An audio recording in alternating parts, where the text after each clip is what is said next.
Question: a ball moving with velocity 2 meter per second collide head on with another stationary ball of double the mass. If the coefficient of restitution is 0.5, then the velocity after collision.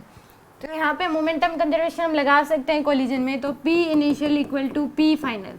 एक m mass की body 2m मास से टकराती है जिस कितनी speed से 2 से, ये रेस्ट में है। आफ्टर कोलिजन वेलोसिटी हमने मान ली v1 और v2, तो यहाँ पे आ जाएगा m1 इंटू में 2 plus 0 equal to m1 into में v1 प्लस में 2m इंटू में v2।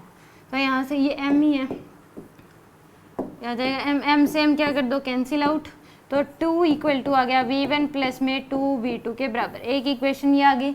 एक हम लगा सकते हैं coefficient of restitution equal to होता है velocity of separation after collision divide by velocity of approach before collision, यानी कि v2 minus v1 divide by में u1 माइनस u2।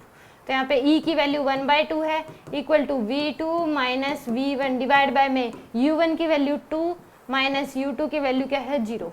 तो ये आ जाएगा v2 माइनस v1 की जो वैल्यू है वो क्या आ जाएगी 1 के बराबर। तो इन दोनों इक्वेशन को ऐड कर दें तो आ जाएगा 2 इक्वल टू v1 प्लस में 2v2, एक आ जाएगा 1 equal to minus v1 plus में v2।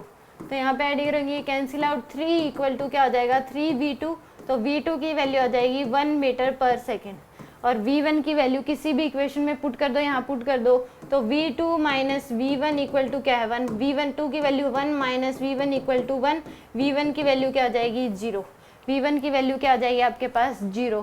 तो यानी कि v1 की वैल्यू 0, v2 की वैल्यू 1, तो ए ऑप्शन क्या होगा इस केस में करेक्ट होगा।